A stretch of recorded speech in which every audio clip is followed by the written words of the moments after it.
Sejak ia mampu mengingat namanya sendiri, Lin Xueyan telah belajar satu hal. Di kediaman Jenderal Lin, ia hanyalah bayangan yang kebetulan bernapas. Ia makan di meja yang sama, tidur di atap yang sama, tetapi hidupnya tak pernah benar-benar dihitung sebagai bagian dari keluarga itu. Ibunya wafat saat Xueyan belum genap 7 tahun. Tak lama kemudian, Madam Yao Yilan memasuki rumah dengan pakaian berkabung yang rapi dan senyum yang terlalu tenang. Sejak hari itu, halaman rumah selalu terjaga bersih, aturan menjadi lebih tertib, dan kasih sayang memiliki batas yang jelas, batas yang tak pernah menyentuh Xueyan. Adik tirinya, Lin Wenjie, tumbuh dengan pakaian terbaik dan guru pilihan. Setiap kali Wenjie batuk kecil, seluruh rumah panik. Namun ketika Xueyan pulang dengan lutut berdarah akibat terjatuh dari tangga, Madam Yao hanya melirik sekilas sebelum berkata lembut, "Anak perempuan memang harus belajar menahan sakit sejak kecil." Nada suaranya hangat, seolah itu nasihat penuh kasih. Namun Xueyan tahu, di balik kata-kata itu terselip peringatan, jangan berharap dimanja. Madam Yao jarang memanggilnya dengan nama penuh. Selalu Yan jika ada orang luar, atau sekadar kau ketika mereka berdua saja. Nama lengkap Lin Xueyan seakan terlalu berat untuk diucapkan, seolah mengakui namanya berarti mengakui keberadaannya. "Xueyan, bantu adikmu membaca," ujar Madam Yao suatu sore, sembari menata rambut Wenjie dengan penuh perhatian. "Kau lebih tua. Mengalah itu sudah seharusnya." Xueyan menunduk patuh. Ia tak pernah membantah, karena ia tahu, anak yang tak dipilih tak memiliki hak untuk bersuara. Ayahnya, Jenderal Lin Haocheng, sering berada di perbatasan. Ketika pulang, ia melihat rumah yang damai dan istri yang bijaksana. Madam Yao selalu tersenyum lembut di sisinya. "Xueyan anak yang kuat," katanya pada sang jenderal. "Tak seperti Wenjie yang harus selalu dijaga." Itu pujian, namun juga hukuman. Sejak saat itu, setiap beban selalu jatuh pada Xueyan, karena ia dianggap mampu, karena ia dianggap tidak perlu dilindungi. Di hari ulang tahunnya yang ke-15, tak ada perayaan. Madam Yao hanya memberinya kain polos berwarna abu-abu. "Warna cerah tidak cocok untukmu," katanya sambil tersenyum. "Anak perempuan sepertimu lebih pantas belajar merendah." Xueyan menerima kain itu dengan kedua tangan, menunduk dalam-dalam. Di balik kelopak matanya, ia menelan kepahitan yang sudah terlalu akrab. Ia mengerti sekarang, di rumah ini, ia tidak dibenci. Ia hanya tidak pernah dipilih. Dan anak yang tak pernah dipilih, suatu hari, akan dengan mudah disingkirkan, tanpa ada yang merasa bersalah. Titah kekaisaran tiba pada pagi yang dingin, dibacakan lantang oleh utusan istana di halaman kediaman Jenderal Lin. Suaranya tegas, tanpa ruang untuk penolakan. Setiap keluarga militer wajib mengirim satu putra ke medan perang utara. Madam Yao Yilan menutup mulutnya dengan lengan baju, seolah terhuyung oleh kabar itu. Air matanya jatuh satu persatu, indah dan teratur. "Langit benar-benar kejam pada keluarga kita," katanya lirih, cukup keras untuk didengar semua pelayan. Lin Wenjie terbaring di ranjang, wajahnya pucat, batuknya terdengar lemah. Tabib menggeleng perlahan, seakan memperkuat narasi yang sudah disiapkan. "Anak itu bahkan sulit berjalan jauh," ujar Madam Yao sambil mengusap dada Wenjie. "Bagaimana mungkin ia mengangkat tombak?" Ia lalu menoleh pada Xueyan. Tatapan itu lembut, tapi dingin seperti es tipis di atas air beku. "Xueyan," panggilnya perlahan, akhirnya menyebut nama itu dengan utuh. "Hanya kau yang bisa menyelamatkan keluarga ini." Kata-kata itu jatuh seperti palu. Xueyan membeku, tangannya gemetar, lututnya melemah. Aku?" Suaranya nyaris tak terdengar. "Aku perempuan. Aku takut." Madam Yao tersenyum pilu. "Takut?" ulangnya, seolah kata itu asing. "Kau anak Jenderal Lin. Darah keluarga ini mengalir di tubuhmu. Masa kau ingin melihat ayahmu dipermalukan karena tak mampu mengirim seorang anak?" Pelayan-pelayan menunduk. Tak satu pun berani bicara. "Ayah!" Sueyan berbalik, air matanya jatuh deras. Aku benar-benar takut. Medan perang, orang-orang mati di sana. Jenderal Lin berdiri kaku. Wajahnya tegang, tapi mulutnya tertutup. Keheningan itu lebih menyakitkan daripada amarah. Madam Yao menghela napas panjang, seolah menahan beban dunia. Sueyan selalu kuat, katanya lembut pada sang jenderal. Sejak kecil, dia tak pernah merepotkan siapapun. Bukankah itu karena ia memang ditakdirkan menanggung lebih banyak? Sueyan menggeleng cepat. Tangisnya pecah. Aku tak ingin mati. Aku tak ingin pergi. Madam Yao berlutut di depannya, menggenggam tangannya erat. Tangannya hangat, terlalu hangat. Tidak ada yang ingin kau mati, bisiknya. Kau hanya perlu berbakti. Bukankah seorang anak seharusnya mengorbankan diri demi keluarga? Kata mengorbankan diri diucapkan dengan sangat lembut, seolah hadiah. Sueyan meratap, tubuhnya gemetar hebat. Ia menutup wajahnya, suaranya pecah tak beraturan. Aku takut, aku benar-benar takut. Tak ada yang memeluknya, tak ada yang berkata cukup. Madam Yao berdiri, air matanya mengering seketika. Jika kau menolak, katanya datar, maka keluarga Lin akan menanggung malu. Dan kau akan hidup dengan dosa itu seumur hidup. Sueyan menangis semakin keras, tapi tak ada jalan keluar. Ketakutan menelannya utuh. Di pagi itu, tanpa satu pun pedang terhunus, Lin Sueyan telah kalah perang pertamanya. Tak ada pertengkaran malam itu. Tak ada bentakan. Tak ada kata pergi yang diucapkan dengan jelas. Justru itulah yang paling menyakitkan. Sueyan berdiri di tengah kamarnya yang sempit, menatap koper kecil di kaki ranjang. Isinya sedikit, 2 setel pakaian kusam, sepasang sepatu lama, dan kain abu-abu pemberian Madam Yao yang tak pernah ia pakai. Tak ada perhiasan, tak ada benda kenangan. Seolah hidupnya memang tak pernah layak disimpan. Madam Yao berdiri di ambang pintu. Wajahnya tenang, rapi, tanpa air mata. Tak perlu membawa banyak barang, katanya lembut. Perjalanan jauh hanya akan memberatkan langkah. Sueyan menunduk. Tenggorokannya terasa perih, tapi tak ada suara yang keluar. Kau anak yang bijak, lanjut Madam Yao, suaranya halus seperti sutra. Jika kau benar-benar anak keluarga Lin, kau pasti mengerti. Kalimat itu jatuh perlahan, tapi menghantam lebih keras dari tamparan. Mengerti apa? Mengerti bahwa ia tak diinginkan? Atau mengerti bahwa keberadaannya memang sejak awal hanya sementara? Sueyan menggenggam ujung lengan bajunya. Dadanya sesak, napasnya pendek. Ia ingin bertanya, ingin menangis, ingin berkata bahwa ia takut. Namun ia sudah belajar sejak kecil. Di rumah ini, air mata tidak pernah mengubah apapun. Ayah, suaranya akhirnya keluar, pelan dan rapuh. Madam Yao menoleh sebentar, lalu menghela napas. Ayahmu sedang beristirahat. Jangan ganggu. Ia sudah cukup terbebani. Sueyan mengangguk. Selalu begitu. Kesedihannya selalu datang di waktu yang salah. Tak ada pelukan perpisahan. Tak ada pesan terakhir. Madam Yao hanya memanggil seorang pelayan untuk membawa koper itu keluar. Gerbang samping lebih dekat, katanya. Tak perlu melewati aula utama. Angin malam dingin. Perhatian yang begitu detail, namun dingin. Sueyan berjalan di belakang mereka. Langkahnya ringan, seolah jika ia melangkah terlalu keras, seseorang akan menoleh dan berkata bahwa ia tak boleh pergi. Namun tak satu pun pintu terbuka. Tak satu pun suara memanggil namanya. Halaman kediaman itu gelap. Lentera-lentera yang biasanya menyala terang sengaja dipadamkan. Jalan pulang yang selama ini ia lalui berubah menjadi lorong asing. Ia berhenti sejenak di depan gerbang. Di balik tembok itu adalah dunia yang belum pernah ia kenal. Medan perang, darah, kematian. Di balik tembok ini adalah rumah yang tak pernah benar-benar menerimanya.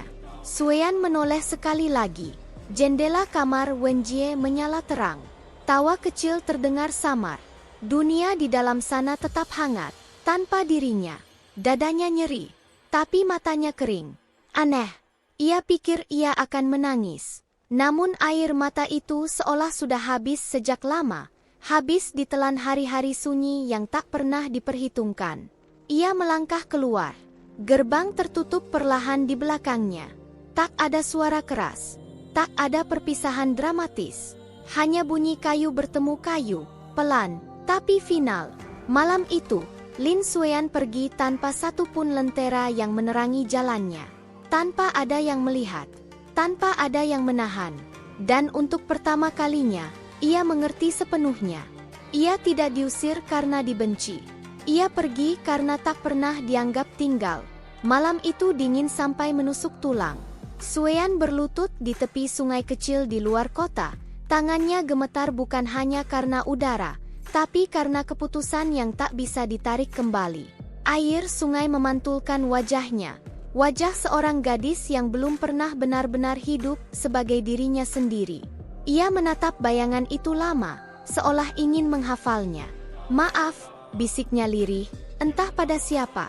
Pisau kecil ia genggam erat. Dengan satu tarikan napas pendek, ia mengangkat rambut panjangnya. Rambut yang selama ini selalu dikepang rapi. Rambut yang katanya terlalu sederhana untuk anak perempuan keluarga jenderal. Pisau itu turun. Helai demi helai jatuh ke tanah beku.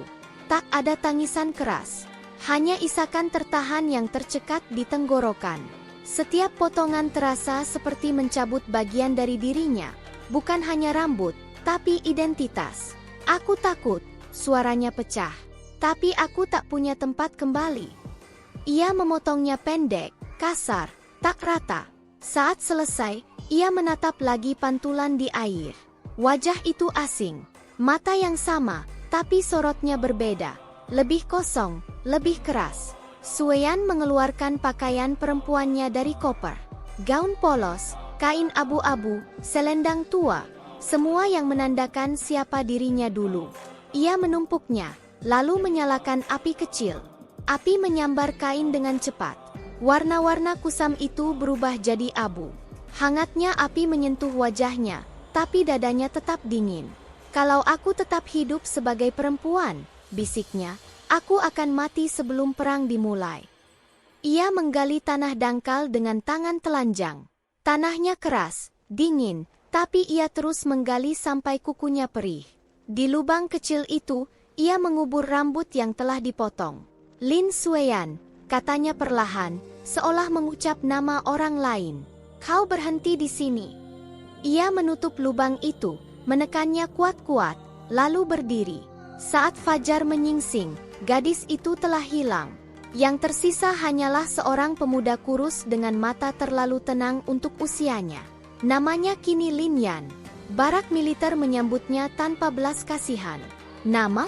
bentak seorang petugas pendaftaran. "Lin Yan," jawabnya cepat, suaranya dibuat serak. "Asal?" "Desa Utara."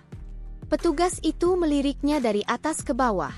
"Kecil, kau yakin sanggup mengangkat tombak?" Lin Yan menunduk. "Aku akan belajar." Tak ada pertanyaan lagi. Tak ada kecurigaan. Dunia militer tak peduli asal-usul, selama tubuhmu bisa dipakai. Latihan dimulai sebelum matahari benar-benar terbit. "Lari!" Teriakan itu memecah pagi.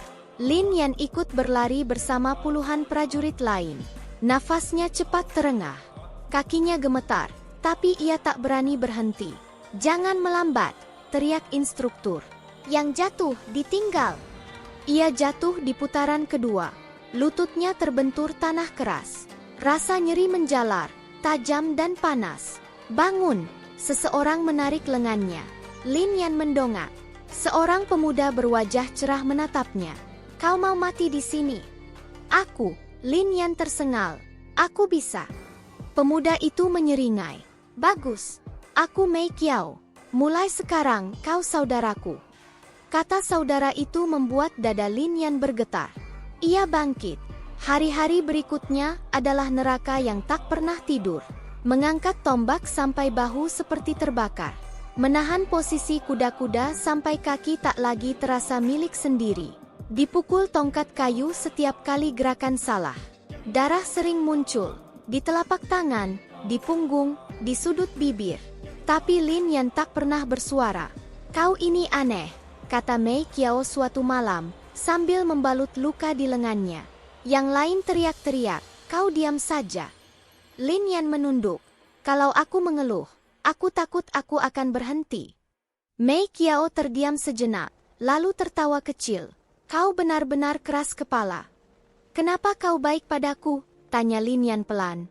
Mei Qiao mengangkat bahu. "Entahlah, kau kelihatan seperti orang yang sendirian terlalu lama." Kata-kata itu menghantam tepat sasaran. Latihan senjata adalah yang terberat. Tombak terasa terlalu panjang, pedang terlalu berat. Setiap kali Lin Yan terlempar ke tanah, instruktur hanya meludah ke samping. "Bangun, bocah, musuh tak peduli kau lemah." Ia bangun, lagi, dan lagi. Suatu hari, saat latihan duel, sebuah pukulan menghantam dadanya terlalu keras. Napasnya tercekik, dunia berputar. Ia jatuh berlutut. "Lin Yan!" Mei Qiao berlari menghampiri. Instruktur mengangkat tongkat. "Bangun atau keluar." Lin Yan menutup mata. Di kepalanya terlintas wajah Madame Yao, senyum lembut itu, kalimat halus yang mengusirnya. Jika ia jatuh sekarang, semua itu sia-sia. Ia berdiri, terhuyung, lalu mengangkat pedangnya kembali. Instruktur terdiam sejenak, lalu mengangguk tipis. "Lanjut." Malam itu, Lin Yan menggigil di barak. Luka di dadanya berdenyut hebat. Mei Qiao menyodorkan semangkuk air. "Minum." "Terima kasih." "Dengar," kata Mei Qiao, suaranya lebih pelan dari biasanya. "Kalau kau punya rahasia, simpan baik-baik.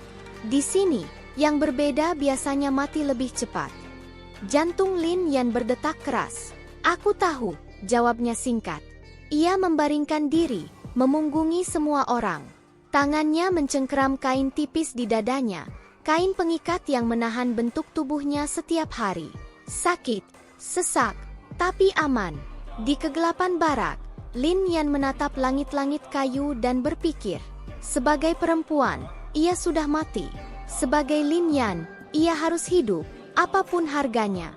Dan untuk pertama kalinya sejak meninggalkan rumah, ia tak menangis sebelum tidur. Kunjungan kerajaan ke barak militer selalu membawa ketegangan yang berbeda. Hari itu, barisan prajurit berdiri lurus sejak fajar, baju zirah mengilap, napas tertahan. Nama Pangeran Zhao Yunhe telah cukup untuk membuat siapapun menegakkan punggung. Yang mulia akan menginspeksi latihan, teriak perwira. Lin Yan berdiri di barisan ketiga. Kepalanya menunduk, bahunya kaku. Ia telah belajar satu hal, semakin sedikit terlihat, semakin aman. Namun tatapan itu tetap datang. Zhao Yunhe berjalan perlahan di sepanjang barisan. Langkahnya tenang, mata tajam, seolah membaca sesuatu yang tak terlihat. Saat melewati prajurit satu persatu, ia hanya mengangguk singkat, hingga berhenti di depan Lin Yan. "Kau," katanya datar. Lin Yan menegang. "Hamba." Pangeran itu mengamati wajahnya. Terlalu pucat, terlalu bersih. Lalu pandangannya turun ke perban tipis yang tersembunyi di balik lengan baju. "Kau terluka." "Latihan biasa," jawab Lin Yan cepat. "Perlihatkan." "Itu bukan permintaan." Lin Yan ragu sesaat, lalu membuka lengan bajunya sedikit. Bekas luka memanjang terlihat, sudah mulai mengering, tapi jelas dalam. Zhao Yunhe mengernyit. "Ini bukan luka latihan hari ini. Hamba jatuh beberapa hari lalu. Dan kau tidak melapor." Lin Yan menunduk lebih dalam. "Hamba tidak ingin merepotkan." Kata-kata itu membuat pangeran terdiam. Ia menatap Lin Yan lebih lama dari yang pantas. "Kesetiaan yang berlebihan seringkali lahir dari ketakutan," ujarnya pelan. "Bukan keberanian." Lin Yan tak menjawab. Dadanya berdenyut keras. Zhao Yunhe melangkah pergi, tapi sejak saat itu, tatapannya sering kembali. Saat latihan tombak, saat barisan bubar, saat Lin Yan jatuh lalu bangkit tanpa suara. Di malam hari, barak tenggelam dalam kelelahan. Lin Yan membersihkan pedangnya di sudut, sendirian. Tangannya gemetar menahan nyeri di dada. Perban pengikatnya sudah terlalu ketat sejak pagi. "Jangan bergerak." Suara itu datang tiba-tiba. Lin Yan menoleh, terkejut. Zhao Yunhe berdiri di balik tiang kayu, tanpa pengawal. Yang mulia, diam, potongnya. Aku tidak datang sebagai pangeran. Lin Yan berdiri, gugup. Hamba tak mengerti. Zhao Yunhe mendekat. Jarak mereka terlalu dekat. Terlalu sunyi. Kau menahan sakit setiap hari, katanya pelan. Bukan hanya dari latihan. Ia mengulurkan tangan, terhenti di udara, ragu, lalu menariknya kembali. Siapa kau sebenarnya? Lin Yan mundur selangkah. Nafasnya terengah. Hamba adalah prajurit rendahan. Bohong, jawab Yunhe tenang. Cara kau berdiri, cara kau menahan suara saat terluka, dan caramu menatap tanah, itu bukan didikan barak. Hening menekan mereka. Zhao Yunhe menghela napas, lalu berkata lirih, seolah bicara pada dirinya sendiri. Kau terlalu kecil untuk prajurit, dan terlalu rapuh untuk seorang lelaki. Kalimat itu memecahkan segalanya. Lin Yan gemetar hebat. Tangannya mencengkeram pedang. Yang mulia, mohon. Zhao Yunhe menatapnya lama. Lalu perlahan, dengan suara hampir tak terdengar, ia berkata, kau perempuan. Itu bukan pertanyaan. Lin Yan menutup mata. Nafasnya pecah. Untuk pertama kalinya sejak malam di sungai, ia merasa seluruh dunianya runtuh. Jika rahasia ini terbongkar, bisiknya, suara gemetar, aku akan mati. Zhao Yunhe tidak menyangkalnya. Ia hanya berkata, pelan dan berat, aku tahu. Bab 7 Cinta yang tak pernah diucap. Malam itu, Zhao Yunhe tidak langsung pergi. Ia duduk di bangku kayu, memunggungi Lin Yan, memberi jarak yang penuh pertimbangan. Aku tidak akan mengatakan pada siapapun, katanya akhirnya. Tapi kau juga tidak boleh lengah. Lin Yan membuka mata perlahan. Kenapa? Pangeran itu terdiam lama. Karena jika kau mati, jawabnya akhirnya, kerajaan ini akan kehilangan sesuatu yang berharga. Bukan seseorang, sesuatu. Lin Yan tersenyum pahit. Aku bukan pahlawan. Justru karena itu, kata Yunhe, kau tidak pernah meminta apapun.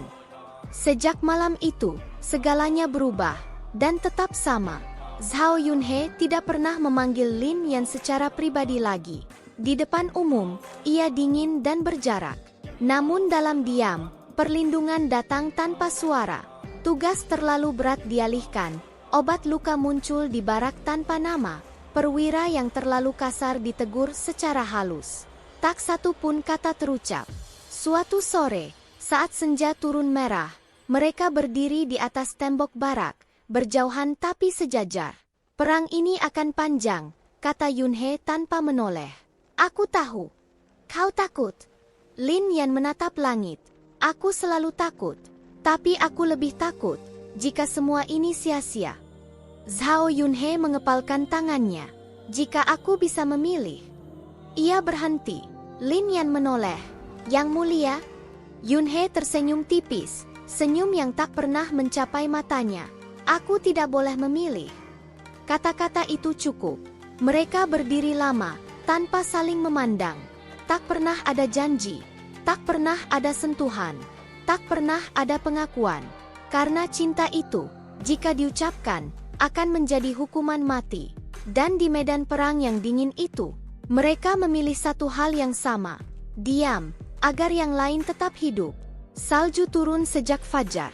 Bukan salju yang lembut dan indah seperti di lukisan istana, melainkan salju berat yang jatuh rapat, menutup tanah berlumpur, menyamarkan darah, dan membuat setiap langkah terasa seperti menyeret kematian. Di kejauhan, genderang perang ditabuh. Bum, bum, bum. Suara itu mengguncang dada Lin Yan. Tangannya mencengkeram gagang pedang sampai jemarinya mati rasa. Napasnya terlihat sebagai kabut putih yang keluar cepat dan pendek. Ini pertempuran besar, gumam Mei Qiao di sampingnya, senyumnya dipaksakan. Kalau kita selamat, aku akan minta arak terbaik. Lin Yan menoleh. Kau selalu bilang begitu. Supaya ada alasan untuk tetap hidup, jawab Mei Qiao pelan.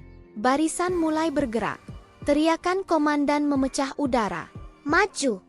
Tanah bergetar saat ratusan kaki menghantamnya bersamaan.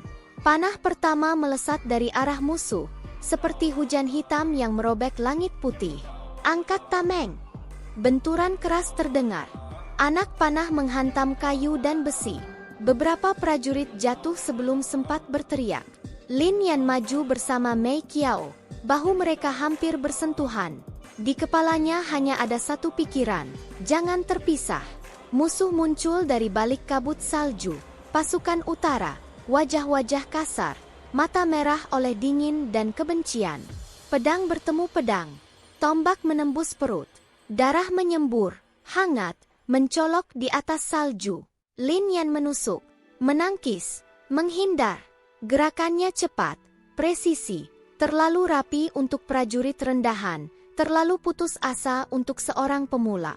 Lin Yan, kiri, teriak Mei Qiao. Ia berbalik tepat waktu. Sebuah kapak nyaris membelah kepalanya. Lin Yan menangkis dengan pedang, tapi benturannya membuat lengannya bergetar hebat. Jangan mati dulu. Mei Qiao tertawa, lalu menghantam musuh itu dari samping. Mereka terus maju. Tubuh Lin Yan mulai melemah. Salju yang masuk ke sepatu membuat kakinya mati rasa. Dadanya sesak, kain pengikatnya basah oleh keringat dan darah. Tapi ia tak boleh berhenti. Karena jika ia berhenti, ia akan mati. Dan jika ia mati, semua yang ia sembunyikan akan terungkap. Teriakan menggema di mana-mana. Formasi pecah. Belakang, belakang. Tolong. Sebuah tombak menembus bahu prajurit di depan Lin Yan. Tubuh itu jatuh menimpa kakinya. Lin Yan hampir terjatuh, tapi Mei Qiao menariknya. Fokus, bentaknya. Lihat aku, Lin Yan. Jangan melihat yang lain.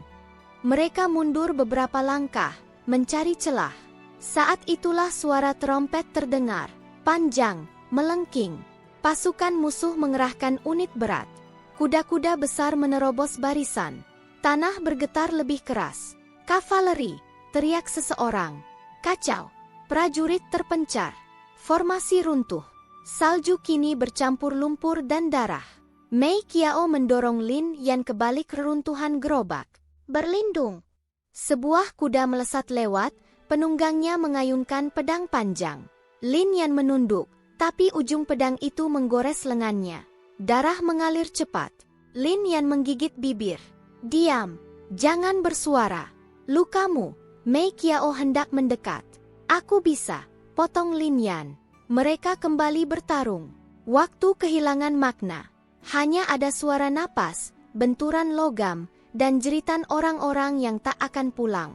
Salju semakin tebal, langit semakin gelap. Dan kemudian, semuanya terjadi terlalu cepat. Seorang prajurit musuh muncul dari sisi kanan, terluka, putus asa, membawa tombak panjang. Ia tidak menyerang Lin Yan. Ia menyerang dari belakang. Lin Yan tak melihatnya. Lin Yan! Mei Qiao berteriak.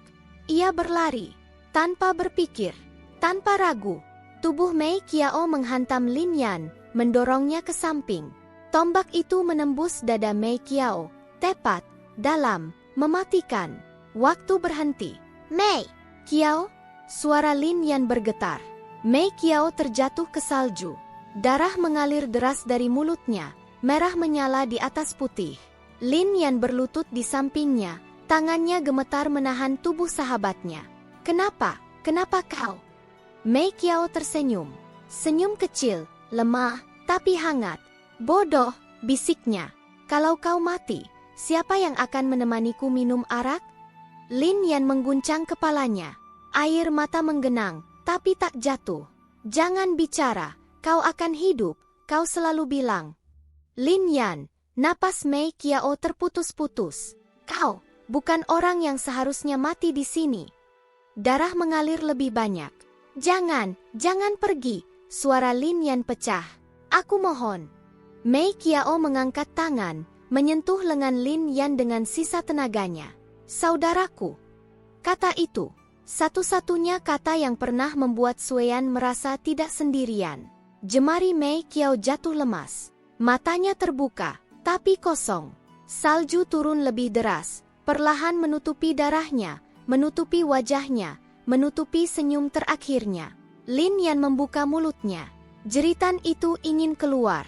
Jeritan seorang perempuan yang kehilangan satu-satunya orang yang memilihnya. Tapi tak ada suara. Karena Lin Yan adalah prajurit.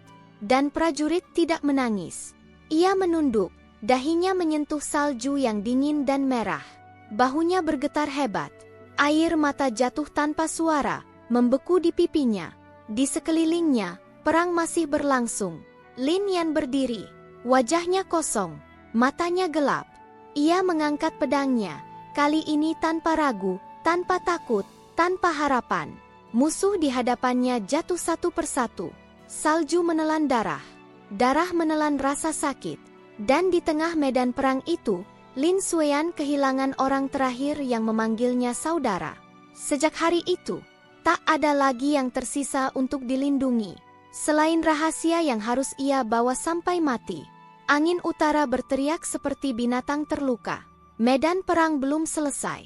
Salju masih turun, menutup mayat-mayat yang belum sempat dikenali. Darah telah membeku di tanah, tapi bau besi dan kematian masih menggantung di udara.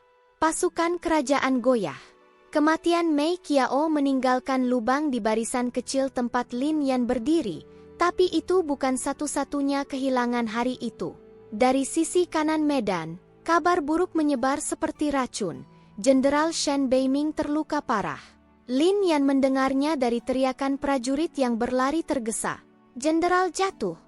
Formasi pusat runtuh. Kata jatuh membuat dunia Lin Yan bergetar. Jika pusat runtuh, perang ini akan menjadi pembantaian. Tanpa berpikir panjang, Lin Yan berlari. Ia menerobos salju, menghindari tombak, melompati tubuh yang sudah tak bergerak. Napasnya tersengal, dadanya terasa seperti diremas tangan tak terlihat. Ia tiba di pusat pertempuran saat keadaan paling buruk. Jenderal Shen Beiming tergeletak di tanah, darah mengalir deras dari perutnya.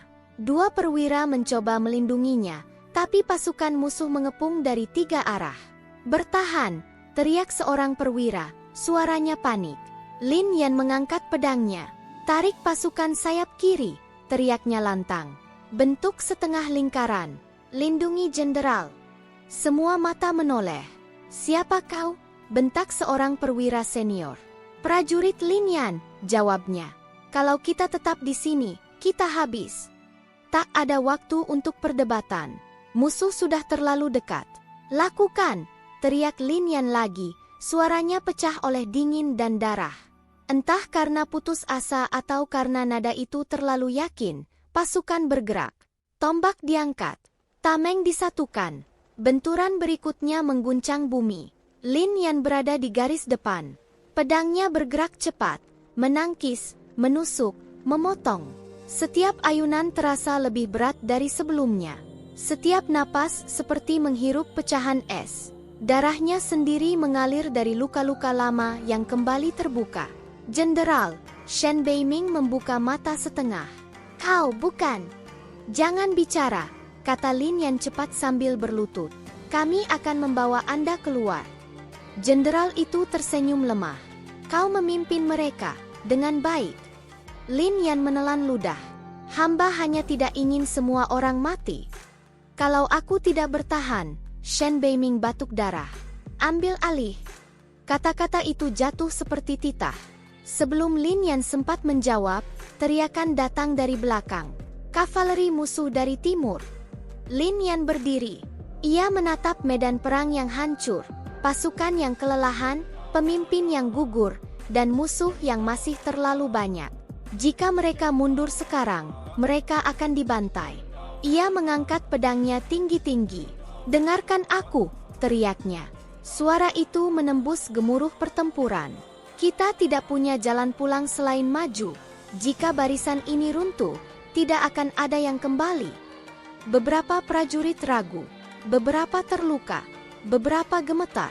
Lin Yan menunjuk ke tanah di bawah kaki mereka. Di sini sudah ada darah kita. Jangan biarkan sia-sia. Ia menarik napas dalam-dalam, lalu berteriak dengan suara yang nyaris robek. Formasi tusuk. Targetkan kaki kuda. Jangan ke atas. Itu bukan perintah prajurit rendahan.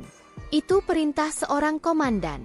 Namun sekali lagi, pasukan menurut. Kavaleri menghantam seperti badai. Tombak-tombak diarahkan rendah. Kuda-kuda terjatuh, menjerit, menjatuhkan penunggangnya. Pasukan kerajaan menerobos celah itu, menyerang dari bawah. Lin Yan berada di depan, tubuhnya menjadi penghalang hidup. Sebuah pedang menghantam bahunya.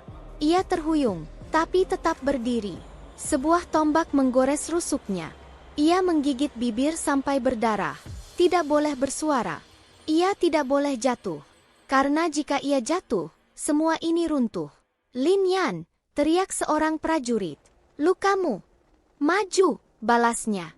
Waktu berlalu tanpa bentuk. Hanya gerakan dan insting. Tubuh Lin Yan dipenuhi luka. Beberapa dangkal, beberapa dalam. Dunia mulai berputar di pinggir pandangannya. Ia hampir tak merasakan kakinya lagi. Namun saat trompet musuh terdengar, pendek, kacau, ia tahu. Mereka mundur. Kita menang, seseorang berteriak. Sorak-sorai pecah, lemah, serak, bercampur tangis. Lin Yan berdiri di tengah salju yang kini merah kecoklatan. Pedangnya terangkat, lengannya gemetar hebat. Ia ingin jatuh. Ingin tidur, ingin berhenti. Seorang tabib berlari menghampiri. Kau terluka parah. Duduk, biar aku. Tidak, kata Lin Yan tegas. Kau bisa mati. Lin Yan menoleh. Tatapannya kosong tapi keras. Kalau aku duduk, mereka akan tahu. Tabib itu terdiam. Lin Yan tetap berdiri. Menjadi patung hidup di medan perang yang hancur. Menjadi simbol bahwa pasukan ini masih punya pemimpin, meski hanya seorang prajurit rendahan. Ia berdiri sampai matahari tenggelam. Ia berdiri sampai musuh benar-benar pergi. Ia berdiri sampai tubuhnya tak lagi patuh. Saat akhirnya ia jatuh berlutut, malam telah turun. Salju kembali menutupi darah. Dan Lin Sueyan, yang hidup sebagai Lin Yan, telah memenangkan perang. Namun tubuhnya menyimpan luka yang tak akan pernah benar-benar sembuh. Kemenangan itu dibayar dengan segalanya. Salju kembali turun saat Lin Yan dibawa ke ibu kota. Kereta kayu bergerak pelan melewati gerbang kota. Rodanya berderit di atas jalan batu yang basah. Di dalam kereta, tubuh Lin Yan bersandar pada dinding. Napasnya tipis dan terputus-putus. Setiap tarikan terasa seperti pisau yang memotong dari dalam dada. Ia tak mengeluh. Sejak hari kemenangan itu, ia belum sekalipun meminta perawatan penuh. Tabib hanya sempat membalut luka-luka luarnya, sementara racun yang meresap dari senjata musuh, racun lambat yang tak segera membunuh, telah menyebar diam-diam ke seluruh tubuhnya. Sedikit lagi, bisik tabib yang ikut di dalam kereta. Bertahanlah, kita hampir sampai. Lin Yan membuka mata setengah. Pandangannya buram, tapi ia masih bisa melihat bayangan tembok istana menjulang di kejauhan. Ia tersenyum tipis. Akhirnya, aula kekaisaran dipenuhi keheningan yang berat. Para menteri berbaris rapi. Jenderal Shen Beiming, yang selamat namun pincang, berdiri dengan tongkat di sisi kanan aula. Di tengah, Lin Yan berdiri sendiri, tubuhnya kurus, wajahnya pucat. Baju perangnya masih bernoda darah yang tak sepenuhnya hilang. Kaisar menatapnya lama dari atas singgasana naga. Inikah prajurit yang memimpin pasukan setelah jenderal gugur? Tanya sang kaisar. Benar, Paduka, jawab Shen Beiming dengan suara berat. Tanpa Lin Yan, pasukan pusat akan runtuh. Kaisar mengangguk perlahan. Maju. Lin Yan melangkah. Kakinya hampir menyerah, tapi ia tetap berdiri tegak. Kau telah berjasa besar, kata Kaisar. Apa yang kau inginkan sebagai hadiah? Pertanyaan itu menggantung di udara. Para menteri menunggu jawaban ambisius. Kenaikan pangkat, emas, tanah. Namun Lin Yan hanya berkata pelan. Hamba tidak menginginkan apapun. Bisik-bisik langsung terdengar. Kaisar mengangkat alis. Tak ada. Lin Yan menggeleng lemah. Hamba hanya menjalankan kewajiban. Keheningan itu pecah oleh satu suara. Paduka, kata Cao Yunhe. Semua mata menoleh. Pangeran kedua itu melangkah maju, wajahnya tenang. tapi matanya gelap oleh sesuatu yang tak terucap. Ia berlutut. Hamba mohon izin untuk menyampaikan kebenaran. Lin Yan menegang. Dadanya berdenyut keras. Kaisar mengangguk. Bicaralah. Zhao Yunhe menarik napas dalam-dalam. Prajurit Lin Yan, bukan laki-laki. Aula gempar. Apa maksudmu? Bentak seorang menteri. Zhao Yunhe berdiri. Suaranya mantap meski tangannya gemetar. Namanya Lin Sueyan. Perempuan. Putri Jenderal Lin Haocheng. Suara itu seperti petir. Lin Yan, Sueyan, menutup mata. Akhirnya, sampai di sini. Kaisar berdiri dari singgasananya. Benarkah ini? Sueyan membuka mata perlahan. Ia berlutut, dahinya menyentuh lantai dingin. Benar, Paduka. Sejak kapan? Sejak hari pertama hamba menginjak barak. Apa kau tahu hukumannya? Sueyan mengangguk. Hamba tahu. Keheningan kembali menyelimuti aula. Jenderal Shen Beiming maju tertatih. Paduka, katanya tegas. Jika Lin Yan harus dihukum, maka hamba bersedia menerima hukuman bersamanya. Karena prajurit itu, perempuan atau tidak, telah menyelamatkan ribuan nyawa. Beberapa menteri mengangguk ragu. Yang lain tampak marah. Kaisar menatap Sueyan lama. Lalu berkata perlahan, kerajaan ini melarang perempuan masuk medan perang. Sueyan menunduk lebih dalam. Hamba menerima hukuman apapun. Namun suara kaisar berikutnya mengubah segalanya. Namun kerajaan ini juga tidak boleh melupakan jasa. Ia mengangkat tangannya.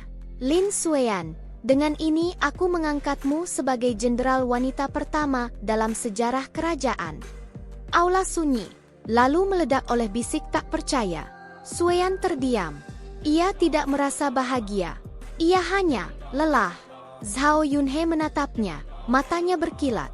Untuk sesaat, ia berharap, bodohnya, bahwa semuanya akan berakhir di sini. Bahwa Sueyan akan hidup. Namun tubuh itu bergoyang. Sueyan terhuyung. Sueyan! Zhao Yunhe melangkah maju. Ia jatuh. Darah hitam keluar dari sudut bibirnya. Tabib berlari. Racunnya sudah menyebar ke jantung, katanya gemetar. Ia bertahan sejauh ini hanya karena kehendaknya. Sueyan tersenyum lemah saat Zhao Yunhe berlutut di sisinya. Maaf, bisiknya. Aku tak bisa berdiri sampai akhir. Zhao Yunhe menggenggam tangannya erat. Jangan bicara. Aku akan. Kau sudah cukup melindungiku, potongnya pelan. Ia menatap langit-langit aula, seolah melihat salju yang turun. Aku tidak menyesal, katanya lirih. Hanya sedih karena tidak pernah hidup sebagai diriku sendiri. Air mata Zhao Yunhe jatuh. Aku melihatmu, katanya serak. Aku selalu melihatmu. Sueyan tersenyum. Itu cukup. Ia wafat keesokan paginya. Salju turun lembut, menutupi atap istana dengan putih bersih. Sueyan menghembuskan napas terakhirnya di kamar kecil barak istana, bukan di aula kehormatan, bukan di rumah keluarga Lin. Ia pergi tanpa gaun, tanpa perhiasan, tanpa kembali. Upacara pemakaman dilakukan sederhana, atas permintaan kaisar. Namanya dicatat sebagai pahlawan, tapi tidak sebagai perempuan. Di batu nisannya tertulis, Lin Yan, prajurit kerajaan. Tak ada gelar. Tak ada sebutan jenderal wanita. Hanya itu. Zhao Yunhe berdiri lama di depan makam itu. Salju menumpuk di pundaknya. Ia tidak bergerak, tidak berbicara. Aku menepati janjiku, bisiknya akhirnya. Aku diam, sampai kau aman. Namun janji itu terlambat. Di kediaman keluarga Lin, Madam Yao Yilan menerima kabar itu dengan wajah pucat. Ia menang. Tak ada lagi Sueyan. Tak ada lagi ancaman. Namun Wen Jie, anak yang ia lindungi, jatuh sakit berat. Keluarga Lin kehilangan kehormatan, karena kebenaran akhirnya tersebar. Madam Yao duduk sendirian di aula besar, dikelilingi keheningan yang tak bisa dibungkam. Ia menang, dan kehilangan segalanya. Salju terus turun. Di bawah tanah yang dingin, Lin Sueyan akhirnya beristirahat. Tak perlu menyamar. Tak perlu menahan napas, tak perlu berperang sendirian lagi. Dan untuk pertama kalinya dalam hidupnya, ia dipilih oleh keheningan. Salju tidak langsung mencair setelah pemakaman Lin Yan. Ia bertahan berhari-hari, menutupi makam sederhana itu seperti kain kafan yang tak ingin dilepas. Tidak ada bunga segar, tidak ada dupa yang menyala terus-menerus. Hanya sebilah pedang tua yang ditancapkan di tanah. Pedang yang pernah Lin Yan gunakan di pertempuran terakhirnya. Zhao Yunhe datang setiap pagi. Kadang ia berdiri lama tanpa bicara. Kadang ia berlutut. Kadang ia hanya menatap batu nisan itu seolah menunggu seseorang keluar dari balik tanah. Tersenyum kikuk, lalu berkata bahwa semua ini hanya salah paham yang panjang. Namun batu itu tetap diam. Tulisan itu tetap sama. Lin Yan, prajurit kerajaan. Tidak ada satupun huruf yang menyebutkan bahwa di bawah tanah itu beristirahat seorang perempuan. Tidak ada satupun kata yang mengakui bahwa kerajaan berdiri di atas tulang seorang gadis yang tak pernah diberi pilihan. Jika aku berbicara lebih cepat, gumam Yunhe suatu pagi, suaranya pecah. Jika aku memaksamu berhenti. Angin lewat, membawa dingin. Ia tahu itu mustahil. Sueyan tidak akan berhenti. Karena berhenti berarti kembali menjadi seseorang yang tak pernah dipilih. Di istana, gelar jenderal wanita pertama dicatat, lalu disimpan. Kaisar tidak mencabut keputusannya, tapi juga tidak mengumumkannya secara terbuka. Para menteri yang dulu bersorak kemenangan kini memilih diam. Nama Lin Sueyan disebut hanya dalam ruang tertutup, dalam catatan yang jarang dibuka. Kerajaan belum siap, kata mereka. Rakyat akan bingung. Presiden ini berbahaya. Zhao Yunhe mendengarnya semua. Ia tidak membantah. Karena setiap perdebatan terasa seperti mencabik makam yang sudah tenang. Namun suatu malam, ia berdiri sendirian di perpustakaan istana, membuka arsip perang. Dengan tangannya sendiri, ia menambahkan satu baris kecil di catatan pertempuran utara. Dipimpin sementara oleh prajurit Lin Yan, yang kemudian diketahui bernama Lin Sueyan. Tulisan itu kecil, hampir tak terlihat. Namun bagi Yunhe, itu adalah satu-satunya pemberontakan yang bisa ia lakukan tanpa menghancurkan segalanya. Di kediaman keluarga Lin, musim semi datang tanpa kehangatan. Lin Wenjie semakin sering sakit. Batuknya berdarah. Tubuhnya yang dulu dilindungi dengan berlebihan kini rapuh tak tertolong. Tabib datang dan pergi, tapi tak satu pun memberi harapan. Madam Yao Yilan duduk di sisi ranjang anaknya, tangannya gemetar. "Kenapa kau tidak sembuh?" bisiknya, lebih pada dirinya sendiri. "Aku sudah melakukan segalanya." Namun suara lain menjawab dalam kepalanya. "Segalanya, kecuali membiarkan anak yang lain hidup." Pada malam-malam tertentu, Madam Yao terbangun oleh mimpi. Dalam mimpi itu, ia melihat Sueyan berdiri di ambang pintu. Rambutnya pendek, wajahnya pucat, matanya tenang. Tidak marah, tidak menuntut, hanya menatap. Tatapan itu lebih menyiksa daripada teriakan. Suatu hari, Madam Yao pergi diam-diam ke makam Lin Yan. Ia berdiri jauh, tidak berani mendekat. "Aku menang," katanya pelan, hampir berbisik. "Bukankah itu yang kau inginkan?" Tak ada jawaban. Angin bertiup. Untuk pertama kalinya, Madam Yao menyadari kemenangannya tidak memiliki siapapun untuk dibagikan. Beberapa bulan kemudian, ketika salju benar-benar mencair, seorang prajurit muda ditempatkan menjaga wilayah utara. Namanya tak dikenal, wajahnya polos. Tapi sebelum berangkat, ia berdiri lama di depan makam Lin Yan. "Aku dengar kau prajurit rendahan," katanya gugup. "Tapi kau memimpin pasukan." Ia menunduk dalam-dalam. "Aku tidak tahu siapa kau sebenarnya," lanjutnya. "Tapi aku ingin menjadi seperti kau." Ia pergi tanpa tahu bahwa di bawah tanah itu terbaring seseorang yang seumur hidupnya tidak pernah ingin menjadi teladan, hanya ingin bertahan. Zhao Yunhe akhirnya meninggalkan ibu kota setahun kemudian. Ia mengajukan diri ke wilayah perbatasan, jauh dari istana, jauh dari aula yang penuh bisik-bisik. Di sana, ia memimpin dengan tenang, adil, dan keras pada dirinya sendiri. Para prajurit berkata, pangeran itu aneh. Ia tidak pernah meremehkan yang lemah. Yunhe tidak menjelaskan. Di malam sepi, ia kadang bermimpi tentang salju. Tentang seorang prajurit kecil yang berdiri sendirian di tengah medan perang, menahan luka tanpa suara. Dalam mimpinya, ia memanggil, Sueyan. Dan untuk pertama kalinya, nama itu diucapkan tanpa takut. Tahun-tahun berlalu, kerajaan berubah. Perang baru datang. Sejarah ditulis ulang berkali-kali. Nama Lin Yan perlahan memudar dari cerita rakyat, tinggal sebagai legenda samar tentang prajurit yang terlalu keras kepala untuk mati tepat waktu. Namun di satu sudut perpustakaan istana, ada satu gulungan tua yang jarang disentuh. Jika dibuka, di sana tertulis, ia hidup sebagai laki-laki, mati sebagai prajurit, dan hanya sekali, di ambang kematian, diakui sebagai dirinya sendiri. Tidak ada nama penulisnya. Mungkin Zhao Yunhe, mungkin seseorang yang pernah diselamatkan. Mungkin hanya kebenaran yang menemukan jalannya sendiri. Di bawah tanah yang sunyi, Lin Sueyan tidak tahu semua itu. Ia tidak tahu bahwa seseorang menangisinya bertahun-tahun. Ia tidak tahu bahwa namanya masih berbisik di angin utara. Dan ia tidak perlu tahu. Karena untuk pertama kalinya, tidak ada titah yang harus ditaati. Tidak ada peran yang harus dimainkan. Tidak ada penyamaran yang harus dipertahankan. Tidak ada lagi perang, hanya keheningan. Dan di keheningan itu, Lin Sueyan, yang pernah hidup tanpa dipilih, akhirnya diterima oleh dunia, tanpa syarat. Madame Yao Yilan selalu percaya bahwa hidup adalah soal memilih dengan tepat.